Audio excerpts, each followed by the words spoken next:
रामकृष्ण हरी. जीवन जगत असताना ध्येयवादी जीवन जगलं पाहिजे, तर जीवनाचा सार कळेल. आणि ध्येयवादी जीवन जगल्यानंतर जीवन सुखकर जातं, सुखमय जातं आणि जीवनाचा मतितार्थ कळतो. आपण सर्वजण तारुण्यमय आहेत. तारुण्यामध्ये असताना सर्व काही बाबीचा विचार केला पाहिजे.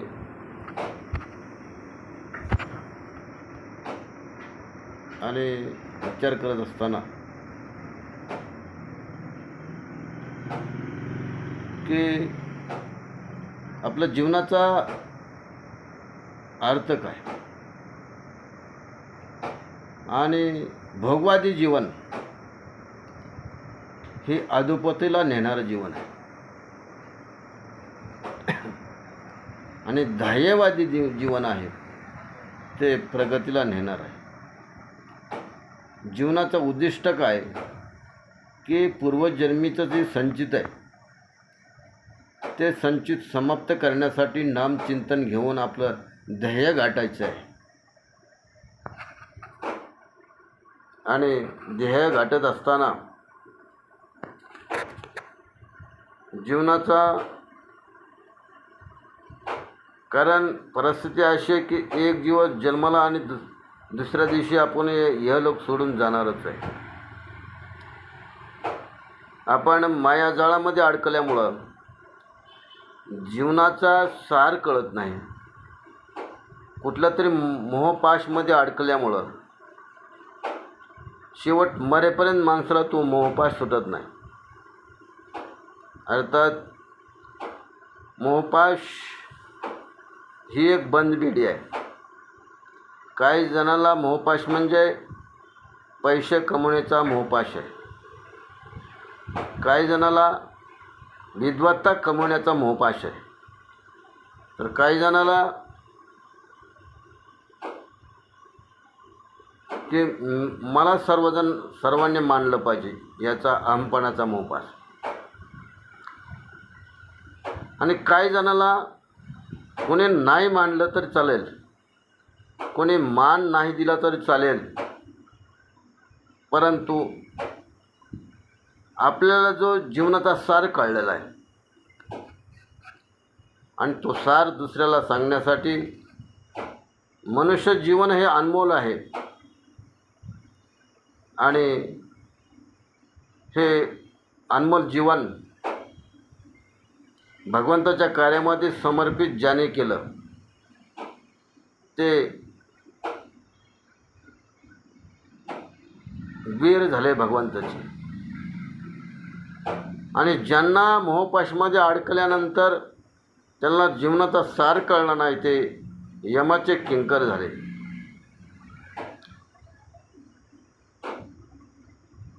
निर्व्यसनी जीवन जगलं पाहिजे.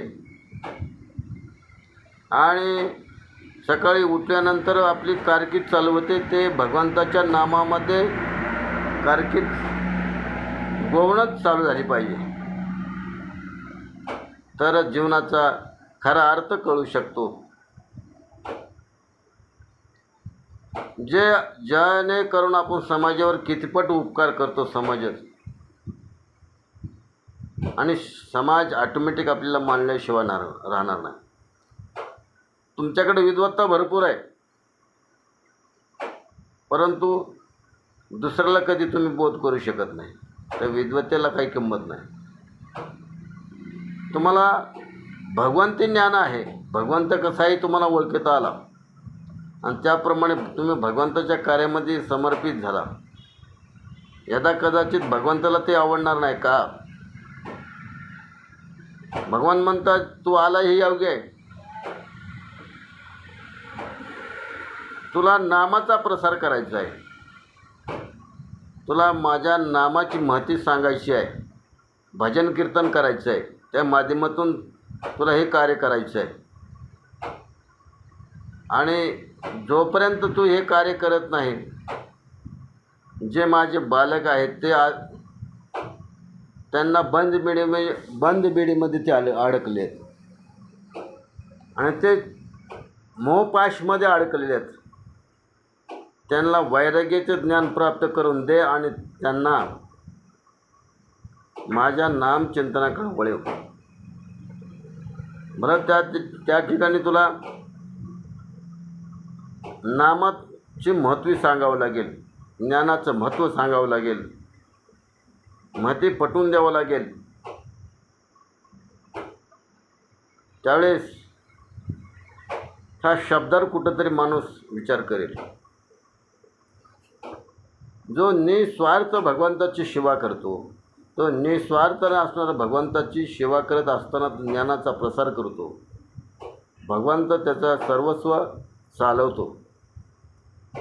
परंतु आपल्याला अगदी भगवंताचा लाडका बनावं लागेल आणि त्यावेळेस भगवंत आपल्या सर्वस्व चालवेशिवाय राहणार नाही. त्या गोष्टीची आपल्याला काळजी घ्यावं लागेल. मी काहीतरी भगवंताच्या पायीक बनू शकतो. मी भगवंताचा दास होऊन मला काहीतरी एक कामगिरी भगवंताने सोपविली आहे, ते कामगिरी मला व्यवस्थित पार पाडायची आहे, असं म्हणून जर आपली कारकीर्द चालू केली त्यावेळेस निश्चित भगवान परमात्मा तुमच्यावर कृपेचा आशीर्वाद ठेवल्याशिवाय राहणार. आता तुम्ही म्हणाल आम्ही तारुण्य आहेत, आम्हाला काहीतरी जबाबदारी करायची आहे, करिअर करायचं आहे, विद्वत्ता कमवायची आहे, प्रापंचिक आम्हाला त्यातून पैसा कमवायचा आहे. हे तर केलंच पाहिजे, त्यात काही शंका नाही. पण तुम्हाला विद्वत्ता कमवायची असेल तर तुम्हाला विद्या देणारा, समनक शक्ती देणारा भगवान परमात्माचं हे लक्षात ठेवा. तुम्ही ज्या गोष्टीचा अभ्यास करता ते अभ्यास साठवून ठेवण्यासाठी स्वतः भगवान परमात्मे शक्तीचा कृपा आशीर्वाद झाल्याशिवाय ते तुम्ही साठवू शकत नाही ज्ञान. आणि ज्ञान अवगत करत असताना थोरांचा आशीर्वाद लागतो, साधू संतांचा आशीर्वाद लागतो. त्यावेळेस ज्ञान आपल्याला अवगत होतं, प्राप्त होतं. कारण भगवान परमात्म्याच्या आशीर्वादाने सर्व गोष्टी साध्य होतात. साध्य साधती साधन. त्या न्यायाप्रमाणे जो तुम्हाला ज्या कार्यासाठी तुम्ही भगवंताने तुम्हाला पाठवलेलं आहे ते कार्य पूर्ण करण्यासाठी भगवान परमात्मा तुमच्याकडून काम करून घेणार आहे. आणि त्याच्यासाठीच ज्या अर्थी तुम्हाला अध्यात्मज्ञान प्राप्त झालं आणि त्या अर्थी भगवान परमात्म्याचं तुमच्यावर कृपादृष्टी आहे, म्हणून तो अध्यात्मज्ञानाचा व्यवसाय करणं चुकीचं आहे. अध्यात्मज्ञानाचा वापर जर समजा व्यवसाय रूपाने जर केला, यदा कदाचित तुमच्या शब्दानुसार जे तुमचे ज्ञान ऐकतात ते या भवसागरातून मुक्त होतील. परंतु जे सांगणारं आहे, ज्ञान देणारं आहे, जर व्यवसायाचं याला रूपांतर आणलं तर मला असं वाटत नाही की तेही त्या भवसागरातून मुक्त होईल, सांगता येत नाही.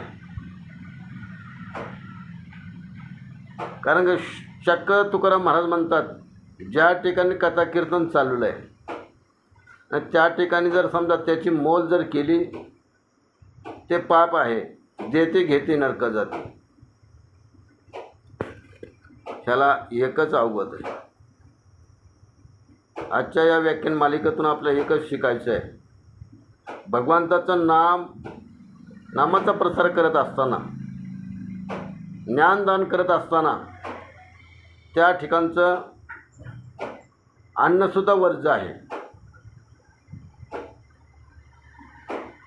आणि ज्ञानदान करत असताना भगवंताला एकच मागायचं, भगवंता माझ्या शब्दात एवढा भार दे, समोरचा व्यक्ती ऐकतोय आणि त्याचं अज्ञान पण नष्ट झालं पाहिजे. एवढं मागा, निश्चित भगवान परमात्मा तुम्हाला ज्ञान दिल्यानं ज्ञान वाढतं. त्या न्यायाप्रमाणे मग भगवान परमात्मा जी काय सरस्वती आहे तुमच्या कंठात येऊन बसेल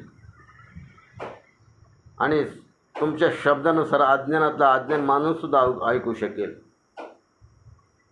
अर्थात असं चित्त पाहिजे की इहलोकी प्रवास करत असताना ही जी काय बस आहे, जीवनरूपी बस आहे, या बसमध्ये सर्वजण बसलेलो आहोत. ज्याचं जसं जसं कर्तव्य कर्म असेल त्याप्रमाणे त्याला ठिकाण आहे. जे भगवंताचे निश्चिम भक्त आहेत आणि ज्याने भगवंतावर सर्वस्व अर्पण केलेलं आहे आणि त्यांचा भगवान परमात्मा सर्वस्व अर्पण केल्यामुळं सर्व काही भागवतो, असे जे वीर आहेत ते निश्चित भगवंताच्या लाडके बांधतात. भगवंताकडे जाण्याचे त्यांना अधिकार प्राप्त होतो, ते अधिकारी पुरुष होतात. आणि जे भगवंताची भक्ती करतात त्यांच्यामध्ये भक्ती करत असताना स्वार्थ आहे, गर्व आहे, ते मधीत इधर उधर बीच में आजर त्यांची अवस्था होते, ते मधीत लटकत बसतात. आजच्या या व्याख्यान मालिकेतून आपल्याला एकच सांगायचं आहे, भक्ती करत असताना निस्वार्थ, निरअहंकारी, निर्विकारी आणि भगवंताला एकच मागायचं की भगवंता भक्ती करत असताना माझ्या हातून अघटित कार्य घडवून देऊ नकोस. माझी दृष्टी लॉंग पाहिजे, स्वच्छ पाहिजे, अंतःकरण शुद्ध पाहिजे, जेणेकरून माझ्या चित्तामध्ये सदैव तुझा वास राहिला पाहिजे, अशी एक मला चेतनाशक्ती दे. रामकृष्ण हरी. वसुदेवसुतं देवं कंसचानूरमर्दनं देवकी प्रमानंदं कृष्णं वंदे जगद्गुरु.